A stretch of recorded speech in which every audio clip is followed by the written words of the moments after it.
ధన్యవాదాలు అన్నగారికి. అదేవిధంగా ఈ తీర్మానాన్ని ప్రవేశపెట్టవలసిందిగా ఆళ్ళ గోపాలకృష్ణ గారిని కోరుతా ఉన్నాం. చిన్న అనౌన్స్మెంట్, తెలంగాణకు సంబంధించినటువంటి ట్రైను సాయంత్రం 8 గంటలకు మరి రైల్వే స్టేషన్లో ఉంటుంది కాబట్టి అందరూ ఆ టైంకు అందుబాటులో ఉండాల్సిందిగా కోరుతా ఉన్నాం. అదేవిధంగా బయట భోజనాలు ముగించుకున్న వాళ్ళందరూ కూడా బయట ఉండకుండా సభా ప్రాంగణంలోకి వస్తే మరికొద్ది నిమిషాల్లో మన అధ్యక్షుల వారు రాబోతున్నారు. అదేవిధంగా నూతనంగా మరొకసారి మనం ఎన్నుకోబోతున్నటువంటి ఒక గొప్ప సందర్భాన్ని కూడా చూడబోతున్నాం కాబట్టి ఈ సందర్భంలో ఈ అవకాశాన్ని ఉపయోగించుకొని అందరూ పాల్గొనవలసిందిగా కోరుతా ఉన్నాను.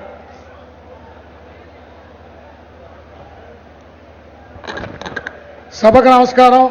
ముఖ్యంగా జలవనరులకు సంబంధించి మనం ఆలోచిస్తే గత ప్రభుత్వాలు గత 10 సంవత్సరంలో అధికారంలో ఉన్నటువంటి కాంగ్రెస్ ప్రభుత్వం ఏ మండలంలో గ్రానైట్ ఉంది, ఏ మండలంలో బాక్సైట్ ఉంది, ఏ మండలంలో ఏది ఉంది అది తెలుసుకుని దాన్ని జీవోల ద్వారా అమ్ముకుని డబ్బులు సంపాదించుకుందామని ఆలోచిస్తే ఈ రాష్ట్రంలో మొట్టమొదటిసారిగా నీరు ప్రగతి అనే కార్యక్రమం ద్వారా ఈ మన నవ్యాంధ్రలో ఉన్నటువంటి 650 మండలాల్లో ఒక పుస్తకాన్ని ముద్రించి ప్రతి మండలంలో కూడా నీటి లభ్యత ఎంత ఉంది, అవసరం ఎంత ఉంది, లోటు ఎంత ఉంది అనేది మొట్టమొదటిసారిగా మన ముఖ్యమంత్రి గారి ఆధ్వర్యంలో తెలియజేయడం జరిగింది. దాని ప్రకారం 2015లో 479 టీఎంసీలు కొరతుందని చెప్పి ఆలోచించి మొట్టమొదటిసారిగా నదుల అనుసంధానం చేసి కృష్ణా గోదావరి నదుల్ని 80 టీఎంసీలు తీసుకురావాలనే ప్రణాళికతో 55 టీఎంసీలు కింద సంవత్సరం తీసుకొచ్చి కృష్ణా డెల్టాలోని గుంటూరు, ప్రకాశం, కృష్ణా జిల్లాల్లో 13 లక్షల ఎకరాలను కాపాడటం జరిగింది. సోదరులారా, మన ముఖ్యమంత్రి గారు చెబుతారు నీరు ప్రవహించే ధ్రువ బంగారం అని. అలాంటి ధ్రువ బంగారాన్ని మనం చాలా కాపాడుకోవాలి. ప్రతి వాన చుక్కని కూడా భూగర్భ జలంగా మార్చుకోవాలని మన ముఖ్యమంత్రి గారు ఏదైతే చెప్తా ఉన్నారో వర్షానికి ముందు 8 మీటర్లు, వర్షం తర్వాత ప్రతి గ్రామంలోనూ 3 మీటర్లు ఉండాలనేది.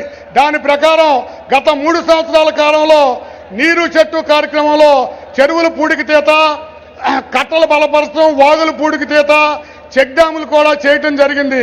ఈ 3 సంవత్సరాల కాలంలో 47,000 కోట్ల క్యూబిక్ మీటర్ల మట్టిని మన 13 జిల్లాల్లో వెలికితీయడం జరిగింది.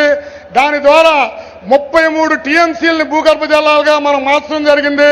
దానివల్ల రాష్ట్ర వ్యాప్తంగా 3,40,000 ఎకరాలు ఆయకట్టు మనం అదనంగా స్థిరీకరించబడింది. ముఖ్యంగా మన పోలవరం ప్రాజెక్టు గురించి ఇందాక పెద్దలందరూ చెప్పారు. ఆ ప్రాజెక్టు వల్ల డైరెక్ట్గా 7.20 లక్షల ఎకరాల ఆయకట్టు, ఇండైరెక్ట్గా 25 లక్షల ఎకరాలు గోదావరి, కృష్ణా డెల్టా స్థిరీకరించడం, ఇక్కడ మిగిలి జలాలతో రాయలసీమలో పోతిరెడ్డిపాడు ద్వారా తీసుకెళ్లడం జరుగుద్ది.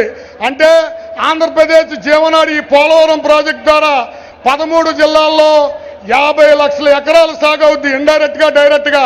ఈ విషయాన్ని గట్టిగా మనం అందరం గ్రామాల్లో చెప్పాలి. ముఖ్యంగా పంట సంజీవని, పంట గుంటల విషయంలో ఇప్పటికే 4 లక్షల టార్గెట్ మనం పూర్తి చేసుకున్నాం. ముఖ్యమంత్రి గారు చెప్తా ఉన్నారు కేవలం 1 సెంటు భూమిలో 5-5-2 పంట గుంట నిర్మించుకుంటే గ్రామంలో మనం అది 1,00,000 లీటర్ల నీరు నిల్వ చేసుకునే అవకాశం ఉంటుంది. దాని ద్వారా పంటలు కాపాడుకుంటాం.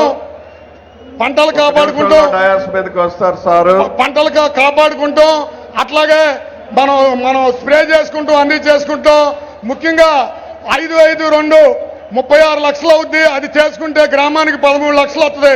ముఖ్యంగా నదుల అనుసంధానం ద్వారా మొట్టమొదటిసారిగా నడుం కట్టిన ముఖ్యమంత్రి గారికి ఈ మహాసభ ద్వారా ధన్యవాదాలు తెలియజేస్తూ, అట్లాగే వారి సంకల్పం ప్రకారం గోదావరి, పెన్నా నదుల అనుసంధానం కూడా త్వరలో సాధించాలని 2018 లోపు గ్రావిటీగా నీరు తీసుకురావడానికి 2019కి ఈ పోలవరం నిర్మాణం పూర్తి కావాలని మీ అందరి తరఫున కోరుకుంటూ, రైతులు, ఆయకట్టుదారులు అందరూ ముఖ్యమంత్రి గారి సహకారం ఇవ్వాలని చెప్తూ ఈ నదుల అనుసంధానం తీర్మానాన్ని బలపరుస్తూ ముగిస్తా ఉన్నాను. జై జన్మభూమి, జై చంద్రబాబు. కరువు రహిత ఆంధ్రప్రదేశ్, జల సంరక్షణ. సీతమ్మ సార్ వచ్చినంత వరకు కూడా పద్మరాజు గారు వచ్చి మాట్లాడాల్సిందిగా కోరుతున్నాను.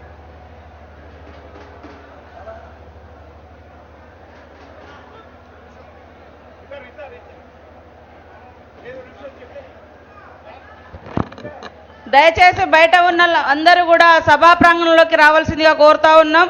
మన జాతీయ పార్టీ అధ్యక్షుల వారు సభా ప్రాంగణంలోకి వచ్చి ఉన్నారు.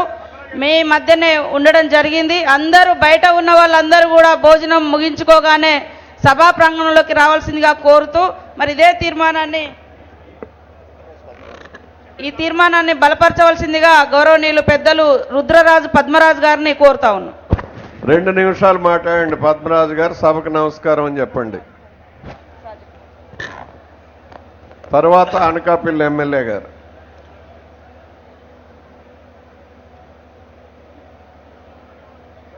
అఖిల భారత తెలుగుదేశం పార్టీ అధ్యక్షులు, మనందరికీ కూడా మార్గదర్శి, మరి ఈ రాష్ట్రాన్ని ప్రగతి పదంలో ముందుకు దూసుకు వెళ్ళడానికి అహర్నిశలు కృషి చేస్తున్నటువంటి మన ప్రియతమ నాయకులు, డైనమిక్ లీడర్ నారా చంద్రబాబు నాయుడు గారికి, వేదిక మీద ఉన్నటువంటి పెద్దలకు, విచేసినటువంటి మీకు, పాత్రికేయులందరికీ కూడా నా హృదయపూర్వకమైనటువంటి నమస్కృతులు తెలియజేస్తా ఉన్నా.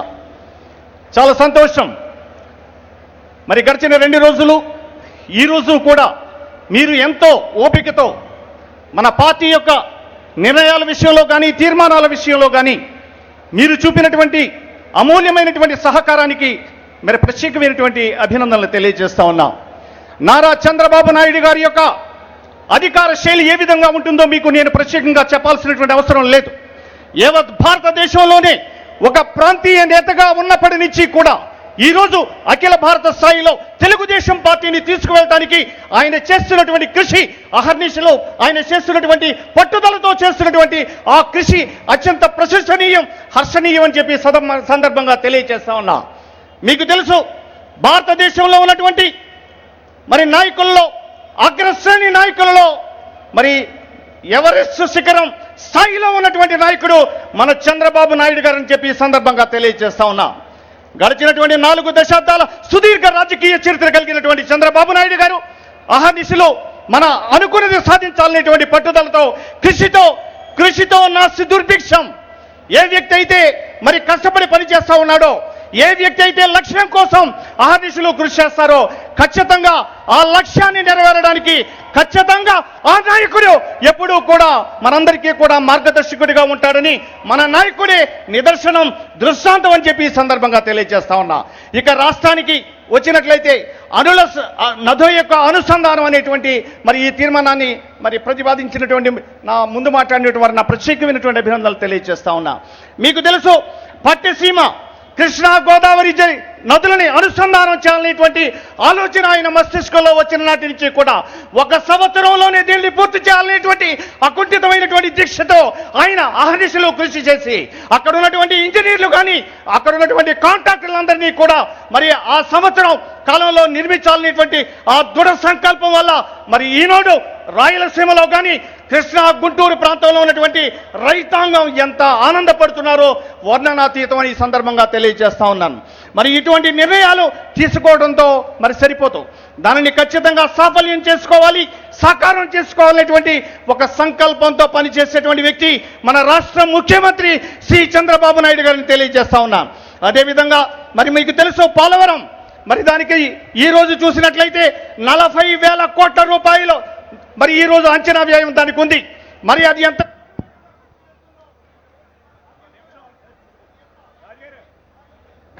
కన్క్లూడ్ చేసేయండి. అది ఎంత శరవేగంగా ముందుకు వెళ్తుందో మీకు తెలియంది కాదు. ప్రతి సోమవారం కూడా దానిని మరి ప్రత్యేకంగా దాన్ని ఆ సంబంధిత అధికారులతో మరి చర్చించి మరింత త్వరితగతిన దాన్ని పూర్తి చేసి మన రాష్ట్రానికే కాదు మన పక్క రాష్ట్రానికి కూడా దాని ఉపయోగకారిగా ఉంటుందనేటువంటి ఉద్దేశంతో అందరి శ్రేయస్సు కోరేటువంటి వ్యక్తి మన నాయకుడు చంద్రబాబు నాయుడు గారిని చెప్పి ఈ సందర్భంగా తెలియజేస్తా ఉన్నా. మీకు తెలుసు, మరి రాబోయేటువంటి 2019 ఎన్నికలు మనకొక చాలా ప్రతిష్టాత్మకమైనటువంటి ఎన్నికలు. ఏ కార్యక్రమం తలపెట్టినా కూడా ఒక వినూత్నమైనటువంటి శైలి, విశిష్టమైనటువంటి కార్యక్రమాలు చేపట్టడంలో చంద్రబాబు నాయుడు గారు అగ్రశ్రేణి నాయకుడు.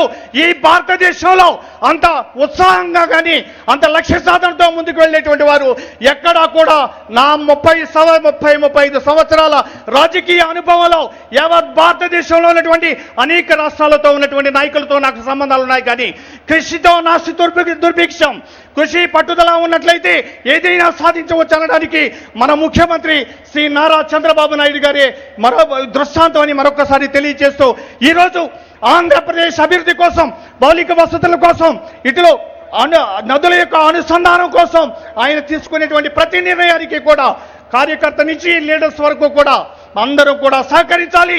మనలో క్రమశిక్షణ ఉండాలి. క్రమశిక్షణ లేకపోతే ఏ పార్టీ కూడా మనుగడ సాధించదని నేను తెలియజేస్తా ఉన్నా. అధిష్టానం తీసుకునేటువంటి ఏ నిర్ణయమైనా మనకు శిరోధార్యంగా ఉండాలి, కానీ దానిని వ్యతిరేకించేటువంటి భావన సరైనది కాదని కూడా ఈ సందర్భంగా కార్యకర్తలమైనటువంటి మనందరం కూడా తెలుసుకోవాలని తెలియజేస్తా ఉన్నా. మరి ఈ నదుల అనుసంధానం వల్ల రాబోయేటువంటి రోజుల్లో మరి యావత్ భారతదేశంలోనే ఆంధ్రప్రదేశ్ మరి రైతాంగం చాలా అభివృద్ధి పదంలో ముందుకు వెళ్తారు. అదేవిధంగా మనం ఆంధ్రప్రదేశ్గా మనం తీర్చిదిద్దడానికి మన భవిష్యత్ తరాలందరూ కూడా ఆనందంగా ఉండాలనేటువంటి